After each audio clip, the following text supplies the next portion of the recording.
Good evening, শুভ সন্ধ্যা। আজ Sunday, সন্ধে থেকে আপনাদের সঙ্গে আড্ডা শুরু করলাম। একটু আগে মিস্ত্রি দাদারা কাজকর্ম সেরে গেল, ওরা বেরিয়ে যাওয়ার পরে নিচের ঘর দুয়ার মুছে শ্যাম্পু ট্যাম্পু করে স্নান করে আসলাম। কালকে সোমবার, ওই শ্যাম্পু করতে গেলে সকালে পুজো দিতে দেরি হয়ে যাবে। একটু দূর থেকে সরো বাবা, হাতে চিনি খাবে তো। সরো সরো, সবার বাড়ি সন্ধে পুজো পড়ে গেল।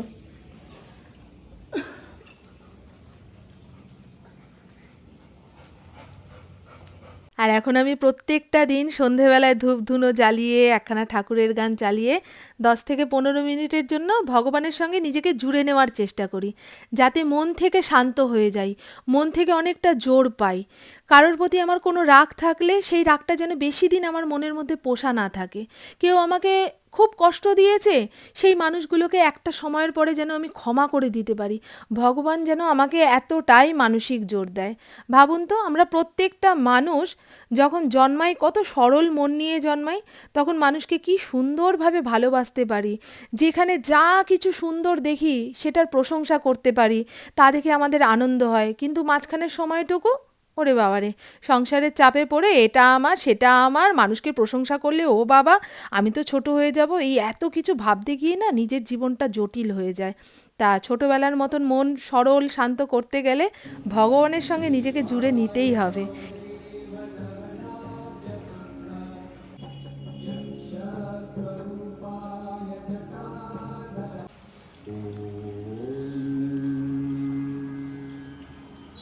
Good morning. আজ নেক্সট ডে, শ্রাবণ মাসের দ্বিতীয় সোমবার। তা ইন্দ্রর ঘরে ঠাকুর বসানো রয়েছে। সকাল সকাল ঘুম থেকে উঠে স্নান ধান সেরে শিবের মাথায় একটু ফুল জল বেলপাতা দিয়ে আসলাম। একটু পরেই মিস্ত্রি দাদারা ঢুকবে, তাই তাড়াতাড়ি করেই সব কিছু করেছি। কত বড় একটা পাউরুটির প্যাকেট রেখেছি, কতদিনে খেয়ে শেষ করবো কে জানে। ওই যে পাউরুটিওয়ালা কাকার থেকে রাখলাম, সে বলছে 1 মাস রেখে খেতে পারবে। আমি বাবা, কি মেশানো আছে গো। এই সুজাতা এসে গেছে। আর আজকে আমাদের ওপরের ঘরে ভাঙাভাঙির কাজ চলছে। টানা 3 দিন ভাঙাভাঙির কাজ হবে, তারপরে 7 দিন গাঁথনি হবে। যখন যখন গাঁথনি হয় তখন টের পাই না যে ওপরের ঘরে কি হচ্ছে না হচ্ছে, কিন্তু যখন ভাঙাভাঙি হয়, ওরে বাবারে, মাথা যেন ফেটে যাচ্ছে আওয়াজে। এখানে আমি আমার জন্য চা বসিয়ে দিয়েছি। আর আগের দিন আপনাদের বললাম না যে আমার ঘরে একটা ইলেকট্রিক কেটলি রয়েছে। ইন্দ্র 1 বছর পুজোতে অনেক কেনাকাটা করেছিল, তা সেই দোকান থেকে এই কেটলিটা দিয়েছে, সেটাই বের করে নিলাম। আমি তো ভেবেছিলাম রান্নাঘরটা ঠিক হয়ে যাওয়ার পরে বের করব, কিন্তু ইলেকট্রিক কেটলি ছাড়া রান্নাঘরের অনেক কাজ অসম্পূর্ণ থেকে যাচ্ছে। আর এই স্লেটটার মধ্যে লিখে রেখে দিয়েছি আজকে দুপুরবেলা কি রান্না হবে না হবে। ওই ইন্দুবালার ভাতের হোটেলে যেমন লেখা থাকতো, আজকে রান্না করব ডাল, বাঁধাকপি আর কাঁকরোল ভাজা, লিখে রাখলে মনে থাকে। এই সবজি ফ্রিজ থেকে বের করে ফটাফট কেটে রান্নাটা চাপিয়ে দিতে পারবো। চলুন চাটা খেয়ে নিই। আর গতকাল রাতে ইন্দ্রর সঙ্গে একটু মন কষাকষি হয়ে গেছে জানেন। এই এতদিন বলল যে ঠাকুর ঘরের কাজকর্ম কমপ্লিট হয়ে গেলেই রান্নাঘরে হাত দেবো, এখন অন্য গান গাইছে। এখন বলে কালী পুজো মিটে যাক তারপরে হবে। আর আমি কোনো দিন কোনো বিষয় নিয়ে ইন্দ্রর উপরে খুব একটা জোর খাটাতে পারি না। ওই যে আমাকে করে দিতেই হবে, আমাকে এনে দিতেই হবে, কেন দিতে পারবে না। খালি মনে হয় মানুষটা আমার জন্য এত কিছু করছে, এর ওপরে আবার জোর খাটাবো, তা মানুষটা যাবে কোথায়। ওই জন্যই আমি একটু দুঃখ দুঃখ পাই। এ বাবা, কি ফাটিয়ে দিলে গো। এ বাবা, এই কলের পাইপটা ফেটে গেছে, এই দেখো। এ বাবা, কি হবে।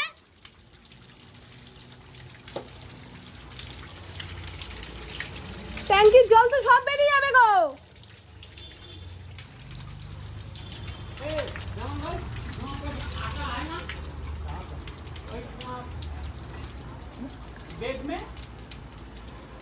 কত বড় সর্বনাশ হয়ে গেল। এই দেখুন, দেখেছেন কি অবস্থা। আজকে বাইরে বেরোতে পারবো না, ফড়িংকে আটকে রেখেছি। ওপর থেকে ঝনঝন করে পড়ছে, ও ভাবছে কি হলো। বাইরে বেরোলে ওর মাথায় একটা পড়লে শেষ, বুঝছো।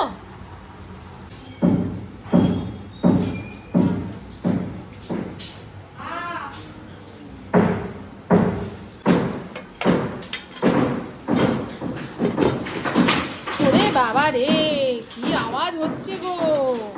ঘরে এত জায়গা থাকতে ও কোথায় গিয়ে শুলো। একটা ইটের টুকরো মাথায় পড়লে এমনি পাগল, ফুল পাগল হয়ে যাবে। চলে আয়, চলে আয়। আসো বাবা, ঘরে ঢোকো। আসো, তোমার শোনা মেয়ে তো, আসো, চলো চলো চলো চলো চলো। পুপু একা ঘরে বসে পাখা হাওয়া খাচ্ছে।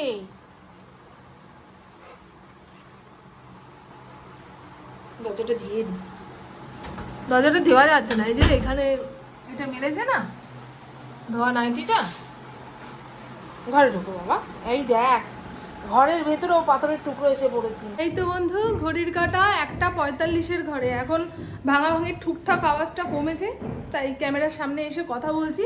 আমার রান্নাবান্না কমপ্লিট। সকাল থেকে খালি চিন্তা করি কতক্ষণে রান্নাবান্না শেষ হবে, আমি ঘরে দরজা বন্ধ করে গিয়ে বসবো। এই পরপর 3 দিন টানা ভাঙাভাঙির কাজ হবে, তারপরে আবার 7 দিন গাঁথনি হবে। গাঁথনির দিনগুলো একদম চারপাশ ঠান্ডা, কোনো আওয়াজ নেই, কিচ্ছু না। আর ওপরের ঘরের কাজকর্ম আপনাদের দেখাতে পাচ্ছি না। এর আগের দিন ওই দেওয়াল দিয়ে কারেন্টের কাজগুলো হয়েছে, তা আমি ফড়িং সন্ধেবেলায় গেছিলাম যে দেখে আসি কতটুকু কাজ হয়েছে না হয়েছে। তা ফড়িং দেখি ঠাকুর ঘরের যে দেওয়ালটা করেছে সেই দেওয়ালটা শুকছে আর ঘ্যাও ঘ্যাও করে চেঁচাচ্ছে। আমি তো ভাবছি কোনো পোকামাকড় কিংবা কিছু একটা দেখেছে, তার জন্য ঘ্যাও ঘ্যাও করছে। ও বাবা, ওখানে গিয়ে দেখি কিচ্ছু নেই, তবে দেওয়ালটা হাত দিতে গিয়ে কারেন্ট মারছে। দেওয়ালটা হাত দিচ্ছি, কারেন্ট মারছে। ইন্দ্র তখন বাড়িতে ছিল, ইন্দ্রকে বলছি কী গো দেখো, দেওয়ালটা মনে হয় কারেন্ট হয়ে গেছে। আমি বোধ পাচ্ছি না যে আমার ভুলও হতে পারে। ইন্দ্র দেখুক, ইন্দ্র যেই হাত দিয়েছে টাকাস করে একদম ছিটকে পড়েছে। তারপরে ওই ইলেকট্রিক মিস্ত্রিকে খবর দেওয়া হলো, সঙ্গে সঙ্গে ঠিক করে দিল। তা ইন্দ্র বারবার বলে দিয়েছে এখন ওপরের ঘরে যাবে না, কারেন্টের তারগুলো এই দেওয়াল ওই দেওয়াল করছে, পরে সুইচ বোর্ড হবে, সমস্ত কাজ কমপ্লিট হয়ে যাক তারপরে দেখতে যেও। সেই জন্য আর আপনাদেরও দেখাতে পাচ্ছি না, বুঝেছেন? চলুন হ্যাঁ, এবারে দেখিয়ে দিই কী কী রান্নাবান্না করলাম না করলাম। আজকে তো শ্রাবণ মাসের 2য় সোমবার, নিরামিষ রান্না করেছি। কি বৃষ্টি হচ্ছে বলুন তো, সকাল থেকে ঝিরঝির ঝিরঝির করে হলো কিছুক্ষণ, তারপরে দেখি রোদ উঠলো, তারপরে আবার ঝিরঝিরানি বৃষ্টি শুরু হলো। পুপু সকাল থেকে কিছু খায়নি, উপোস চলছে, পেটটা খারাপ না। দাঁড়া মা দিচ্ছি, জলও ফুটিয়ে রেখেছি। আমি তদন্ত করতে এসছে, দেখেছি ছাকা খেলি, ওখান থেকে সরে সরে দিচ্ছি, খেতে দিচ্ছি। হ্যাঁ অল্প, এই মেয়েটাকে না ভাল লাগছে না, রোগে ধরেছে জানো, ক্ষণেক ক্ষণে ঘোরে ফেরে, ও মা ভাল লাগছে না, ও মা ভাল লাগছে না, 8 ঘন্টা পরে আমার মুখ থেকেও বেরোবে ভাল লাগছে না, ভাল লাগছে না, রোগটা খুব ছোঁয়াছে জানো। হ্যাঁ দিচ্ছি, যাও ঘরে যাও, কেটে দেবো। পেটে খিদা তো, ওই জন্য মাথা কাজ করছে না। আমার তো মাথা যন্ত্রণা করছে, মনে হয় যা ইট ডাস্ট ভেঙে পড়ছে সব আমার মাথাতেই পড়ছে। আচ্ছা তো কি বৃষ্টি হচ্ছে, যেতে পারবি রাইফেলে? হ্যাঁ চলে যাবি, বাবার সঙ্গে চলে যাবি। রান্নার পরে যে বাসন কোসন পড়েছে সেগুলো ধুয়ে গামলায় উপর দিয়ে দিয়েছি। ভালো করে ধুয়ে উপর না দিলে সুজাতার মাজতে কষ্ট হবে, বুঝেছেন? ওই মাজা বাসনেও এঁটো কাটা লেগে থাকবে, সেজন্য আমি একটু কাজ এগিয়ে দিই ওর। রান্নাঘর পুছে চকচকে ঝকঝকে করে রেখেছি। ওই দেখো আবার শুরু হয়ে গেছে, ধুমধাম ধুমধাম। এই হলো কাঁকরোল ভাজা। আজকে একটু দেখেছো বাবা, সব কিছু যেন আমার মাথায় ভেঙে পড়ছে এরকম লাগছে আওয়াজের চোটে। কাঁকরোল ভাজা একদম চিকন চিকন করে কেটেছি, তারপরে ভাজলাম। কিছুতেই লাল করতে পারছি না জানেন, অল্প তেল দিয়ে ভাজলে না লাল হয় না, বেশি ভাজতে গেলে কালচে হয়ে যায়, পোড়া পোড়া হয়ে যায়। ওই জন্য সেদ্ধ হয়েছে, নামিয়ে ফেলেছি। এখন অল্প তেলেই রেঁধে বেড়ে খাবো। এই হলো বাঁধাকপির তরকারি। ফ্রিজে ফ্রোজেন কড়াইশুঁটি ছিল, শীতকালে যেগুলো ছাড়িয়ে রেখে দিয়েছিলাম, এখন কাজে লাগাচ্ছি। আর কয়দিন পরে তো শীতের কড়াইশুঁটি উঠেই যাবে, বর্ষা শেষ হলেই উঠবে। তা কড়াইশুঁটি, আলু, ঘি, গরম মশলা দিয়ে বাঁধাকপির তরকারি। এই হলো টমেটো দিয়ে মটর ডাল। একটুখানি নেড়ে ঘেটে না দেখালে বুঝতে পারবেন না ডালের ঘনত্বটা কেমন হয়েছে না হয়েছে, বুঝেছেন? ডাল তো গামলা কিংবা পাত্রতে বেড়ে রাখলে ওপরে জলটা থাকে, নিচে ঘনত্বটা থাকে, সেই জন্যই নেড়ে ঘেটে দেখাই। এক বন্ধু বলেছিলেন যে প্রত্যেক দিন তোমার ওই ডাল নেড়ে দেখানোর কি আছে, যে ডালের ঘনত্ব কেমন হয়েছে না হয়েছে, না দেখালে বুঝবেন কি করে? ওপরে জলটা দেখে তো ভাববেন মামন জল জল ডাল করে। না গো, আমি ডাল একটু ঘন ঘন খেতেই ভালোবাসি। একমাত্র আম দিয়ে টকের ডাল হলে সেটা পাতলা হয়, গরমকালে অবশ্য সেটা হয়। আহ, আজকে যা সুন্দর একটা হাওয়া দিচ্ছে না, মনে হয় কৈলাস থেকে ঠান্ডা হাওয়া আমার বাড়িতে আসছে। হ্যাঁ গো, এত সুন্দর ঠান্ডা ঠান্ডা হাওয়া দিচ্ছে, কোথাও জোরে মুষলধারে বৃষ্টি হচ্ছে। আজকে পুপুর প্র্যাকটিস রয়েছে।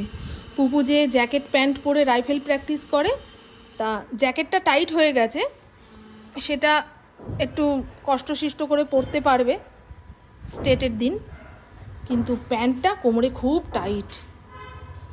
এটার একটু ব্যবস্থা না করলে, এই একটাই খেলা খেলবে স্টেট, তারপরে পুপু অন্য খেলাতে যাবে, তখন আর লাগবে না এই জ্যাকেট প্যান্ট। এই জ্যাকেট প্যান্ট খুব এক্সপেন্সিভ, ক্যাপা পায়ের। শুভ বিকেল বন্ধুরা, ঘড়ির কাঁটা 5:30টার ঘরে। তবে জানলার ওখানটা অন্ধকার লাগছে, কারণ আমার বাড়ির চারপাশ ত্রিপল দিয়ে ঘেরা। পুপু ইন্দ্র একটু আগে প্র্যাকটিসে গেল, মিস্ত্রি দাদারাও বেরিয়ে গেছে। ওপরের ঘর আমি ঝাড়পোছ করে নিচের ঘরে এসছি, এখন ঘরটা মুছবো, তার আগে বিছানার চাদরটা পাল্টে দিই। এত বালি কিরকির করছে জানি, বিছানার চাদর পাল্টে কোনো লাভ নেই। যে বাড়িতে ইটবালি সিমেন্টের কাজ হয় সেই বাড়িতে অনেক দিন পর্যন্তই চতুর্দিক কিরকির করে।